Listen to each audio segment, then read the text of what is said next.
Falcons have selected Micheal Penix Jr., the fourth quarterback taken off the board.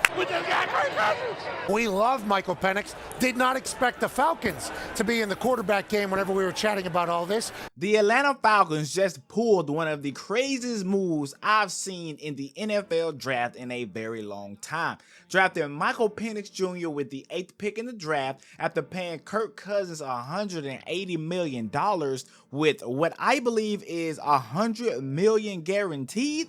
Maybe Micheal Penix will sit for a few years behind Kirk Cousins. I assume probably at least 2 years, maybe next year, who knows, but it could be possible that Micheal Penix Jr. does not start for the Atlanta Falcons until he's 25 years old, which is 2 years from now. And depending on how things go, he could potentially be sitting for a very long time. Maybe he will end up being 27 because that is when the deal that Kirk Cousins just signed will be over. Now look, Jordan Love was 25 when he took over for Green Bay, but either way you slice this, it still does not make sense to me after spending so much money on a QB this offseason that you would take a guy at QB in the first round. Now look, I like Micheal Penix Jr., but could the Falcons have traded back and got him later on in the draft? Maybe. Throughout years, I've seen people talk and make arguments about how if you see the guy that you want, you go and get him. And that is exactly what they did. And as soon as they did that, the Vikings said, look, it's our turn. We're going to go ahead and get our guy. They took J.J. McCarthy right then. The Raiders surprised me. They did not take a QB in the first round, but hey, it is what it is. Shout out to Gardner Minshew. He now has another weapon, that is Brock Bowers, to throw the ball to. And with all of that being said, Atlanta, comment down below, how do you feel about this move? And let me know your thoughts and opinions down below. We're going to talk about the Atlanta Falcons today in this video, but before we do that, don't forget to like, comment, and also subscribe to the channel. We're on the way to 2,000 subscribers, so go ahead and help a brother out. Hit that sub button, leave a like, and also comment down below because it really does help my videos. And with that, let's go ahead and get into this video. ATL, how do you feel right now? I thought that you guys would draft a defensive player, but you decided to draft a QB who could potentially be great. Micheal Penix Jr. is not bad at all. He threw for 4,903 yards this year with Washington, or should I say last year with Washington. But there are two main concerns when it comes to Micheal Penix Jr. One, of course, is the one that everybody has been talking about, his health. Okay, so if you look at everything that has been going on with his health throughout the years, you will know that he did have 2 successful non-injury or injury-free seasons with the Washington Huskies, so that is something to be happy about. But you do have to look at the other concern, which is his off-script playmaking ability. A lot of people say this is the #1 weakness in his game. But if you protect him and allow him to develop in the right way, now that you have a $180 million quarterback on your roster as well, I think that all can go pretty good for Micheal Penix Jr. Protect him, and then over time he can learn to be better at those off-script throws. The flip side to that, though, is the fact that, of course, the Falcons have that very expensive bridge quarterback in Kirk Cousins. It would have made more sense to go after a guy like Gardner Minshew this offseason, if you even had the thought of drafting QB this offseason, because we all know right now that their current starting QB in Kirk Cousins is in recovery right now, coming off of a Achilles tear.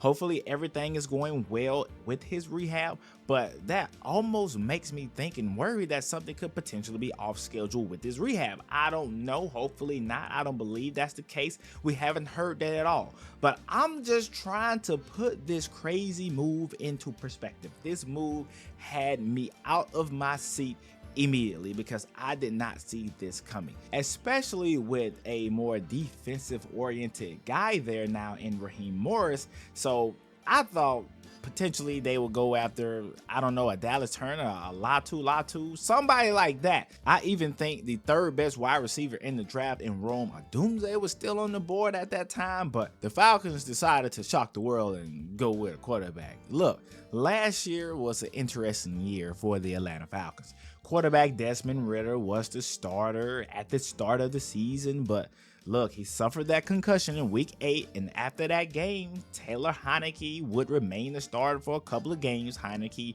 suffered that hamstring injury, then Ridder would come back until Heinicke recovered from that, and so Heinicke would remain the starter until the last game of the season where Ridder would replace him because he got injured again. And so the Atlanta Falcons had this quarterback carousel going back and forth the entire season. Ridder went 6-7 as his starting QB in 2013, completing 64% of his passes for 2,836 passing yards. Ridder threw 12 touchdowns last season with 12 interceptions. Heinicke, on the flip side, finished the year with a 1-3 record as a starter, throwing for 890 yards, 5 touchdowns, and 4 interceptions. So clearly the quarterback position seemed to be an area where the Falcons needed to upgrade. So now you have Kirk Cousins, a guy who has only won one playoff game in his 12 seasons in the NFL, a guy who is coming off of an Achilles surgery, a guy who has not lifted his previous 2 teams to greater heights, now comes into Atlanta and is paid like a guy who can take the Falcons to the next level. Maybe he can, but clearly the Falcons overpaid for a 35-year-old coming off of surgery. And unless I see a great playoff run, the Falcons were probably better off trading for Justin Fields. I literally almost forgot that saga existed. Remember when Justin Fields to Atlanta was gaining steam? Is Justin Fields better than Micheal Penix Jr.? Some may say yes, some may say no. That is just a random thought that popped into my head just right then as I was recording this video. But it's interesting to look at what could have been to how we ended up in this position that we have right now. But either way, they drafted Micheal Penix Jr. and it was obviously the surprise of the draft. Of course, Kirk Cousins was surprised as well.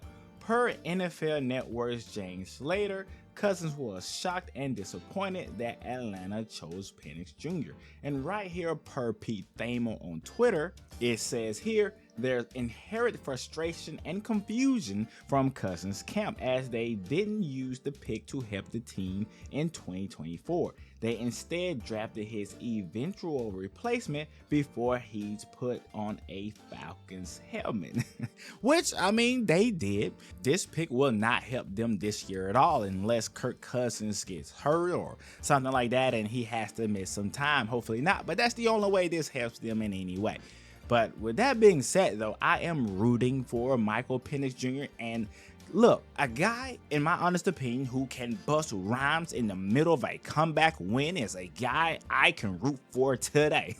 I hope he stays healthy and one day gets the chance in Atlanta to prove himself. Will he go on to have a good career? Well, I hope so. It all depends on how Atlanta develops him. We have seen this development method work before. Look at Aaron Rodgers, look at Jordan Love, Patrick Mahomes.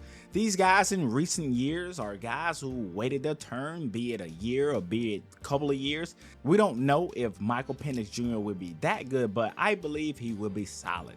That $180 million, though, they could have used on something else to fill out the roster. That pick they could have used to help fill out the roster, but they decided to look at the future. And we could talk about what they could have did, what they should have did all day, all night.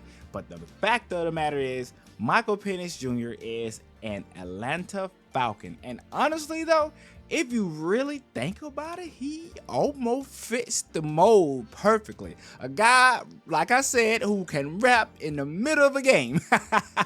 He deserves to be in Atlanta. That's what all I'm going to say. I'm done with it. Micheal Penix Jr., you know what? Now that I'm thinking about it, you are exactly in the position that you should be in right now. He deserves to be in the A, okay? He deserves to be in the A. Anyways, guys, let me know what you think about this entire move. Will you say the move was just bad in general because they could have traded back and got something plus Penix Jr.? I understand that, but now that I think about it, Micheal Penix Jr. may be exactly where he is supposed to be. Don't forget to like, comment, and subscribe, guys. I'll see you in the next video.